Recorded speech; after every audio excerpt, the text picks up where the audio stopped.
and fix them. That's what I own a home construction and maintenance company, and so we've done for years. We've found what the problems are and be able to come up with the right solution to fix them.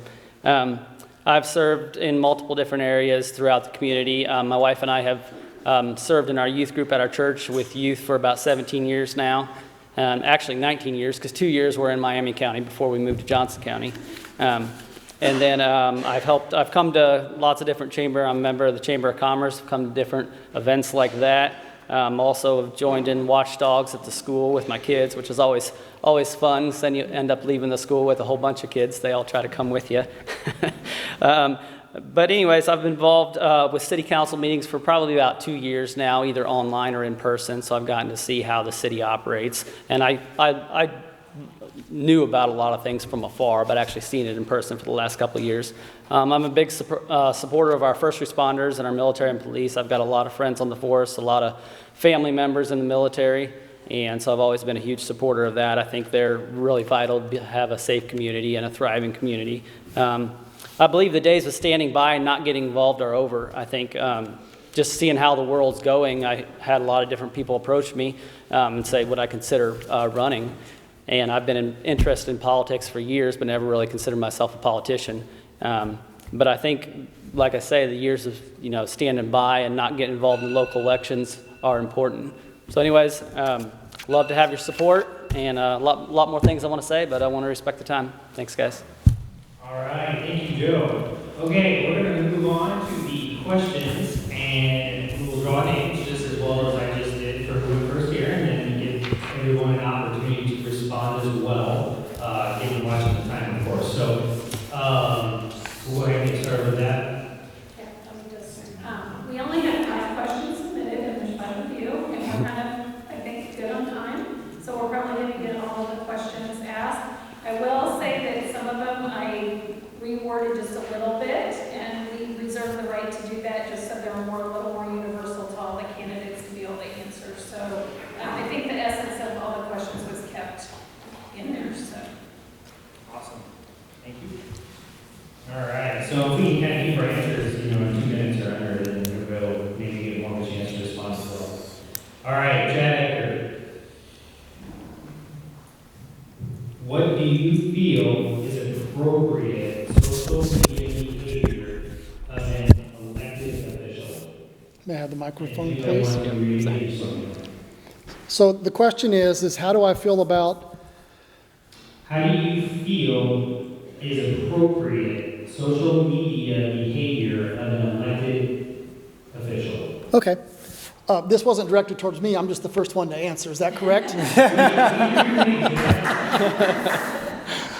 I don't play much in the social arena. I'm an avid reader, but not so much of a writer. I think it's important when you're responding on social media to use a lot of I statements, own the statements that you make, stay within your means, and be courteous. I know there's a lot of people out there that think just because I'm on a computer, I'm 10 foot tall and bulletproof, and I can say what I want, there's no repercussions. I don't think society, or Spring Hill specifically, thinks like that.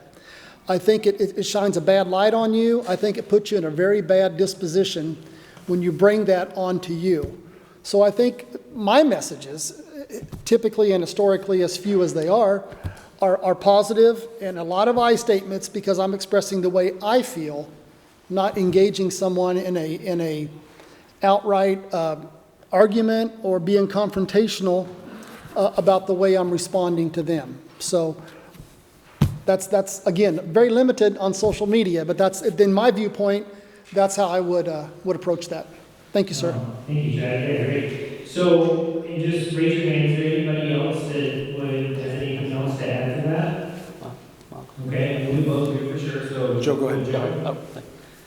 I would say, kind of echo some of the things that Chad said. I'm running my campaign off of faith, family, and freedom, qualities that I think are important to our community. And I think it's important to be the same person in front of people as you are behind closed doors. You can't be a keyboard warrior and go off on people behind closed doors where you can say anything you want, and then in person you're all nice and say something different. I'm the same person behind closed doors or behind a computer screen as I am in public. I'm an open book. You can ask me anything and I'll give you an honest answer. That's how I was raised. I was raised to tell the truth and be honest, whether you're alone by yourself or whether you're with 100 people. So, yeah. All right, thank you, Joe. Yes, sir. So I'm the oldest of the millennial generation, so I'm supposed to love social media. And I'll be honest, I have a love-hate relationship with social media. I love what social media has done for our businesses, what it's done for our families. Myself personally, main reason why I'm still on Facebook, it's the only way I get to see the pictures of my family and friends and what they're doing. And I love, it's a great way for anybody of any nature to be able to communicate and be able to bring out issues that are happening or get opinions and value those opinions. But what I hate about social media is it's really turned into facts. It's turned into that this is, if this person said it on this Facebook page, or if my friend posted this, that has turned into it being a factual statement. And I hate that part of social media. And I think as leaders, I encourage leaders to have social media. I encourage leaders to put out information. I think that's a great way to connect with their constituents, and I think it's a great way to connect with the community. But I think we also have to understand, too, that you didn't get 100% of the votes, and not everybody voted, and sometimes things just change as well inside our community. And we need to be able to appreciate and respect opposing views, and we also need to respect those that agree with you. And then we also, it's your page, or it's your platform, I guess you could say, and we need to control that. If we have people on there that are attacking one another and things like that, I hate adult bullying. I think that there's more than just adults that are watching it. I think our children are watching it, and we need to set an example for our children, and even set examples for other people who want to be in our positions one day, whether that is you as a city council member, or you're a city council member and a business person. And so I guess in short, I've debated whether or not, if I get elected, if I would have a social media page. I don't know if I want the drama, but at the same time, I feel as a city council member, I need to be able to communicate with the vast majority of people and have open line of communication. But at the same time, be factual, be willing to admit when you're wrong, and respect the views of all those people, and bring the community together.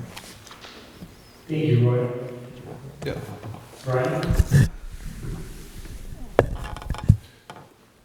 So I think that social media is a very important element for elected officials. I think the best way that elected officials can use social media is sharing information. And to follow up on what Roy said, sharing correct, actual information. We are the people that are to be entrusted with the best information. And if city council members can't be trusted to share factual information, then that's not doing a service to our community or our constituents. So sharing information, I think, is the #1 priority for it. It's an excellent way to share information, even just small bits of information, with a large number of people.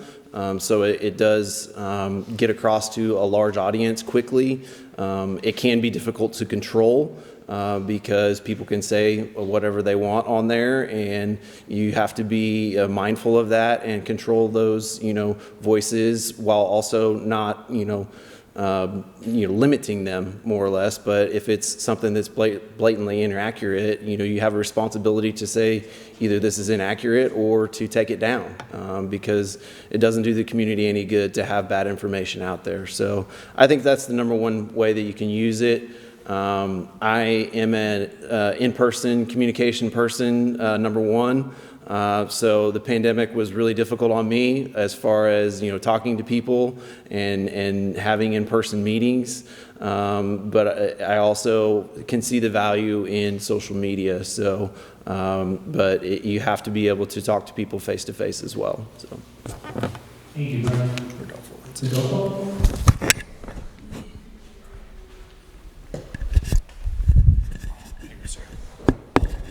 I think I agree with the majority of what some of my colleagues have said. Probably being the oldest, I'm the last engaged in social media. Mainly because I guess being old school, I'd rather you'd give me a telephone call, or you tell me where I can meet you and ask a question and answer you, because I find that social media doesn't get inflection, doesn't get your true wording correct, and so that makes it very difficult. And that's what I see sometimes in social media. Somebody uses a word, but it's not exactly how they meant to use the word, and so people take it wrong. Again, if I convey things, I will convey factual things. And so I think we're all pretty much in agreement. Thank you. Thank you, Rodolfo. Okay, before the next question, I think go down to 2 minutes, so we can maybe get through a few more of these questions. All right, next up.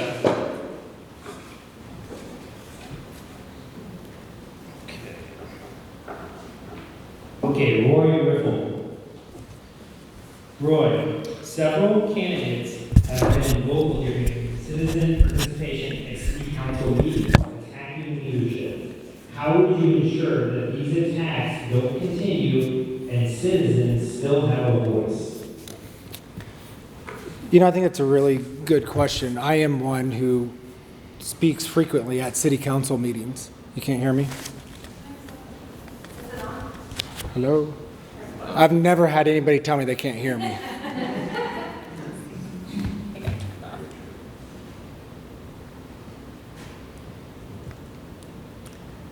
Maybe a battery issue. I just changed the Oh, batteries no. before it started, so I don't know. It's not looking at, so talk loud. I can do that. You just have to bellow. So I am one that definitely talks a lot at city council meetings, and I'm also one that has been at several council meetings. And I've heard this comment before about people attacking people at city council. And I do think there have been some times where people are attacking, and I've seen, I actually commend Mayor Ellis. He's a lot more patient than I am at handling some of those comments. I think sometimes they do get very disrespectful. But I also really appreciate Mayor Ellis's ability of biting his tongue, which is something I honestly could learn from him and things like that. But I will say, I think a lot of times we have a different definition in regards to what is attacking. I think when there's name calling and there's bullying and there's interruption of the city leaders, I do consider that attacking our city leaders, accusing them of something when you're sitting there up at the board that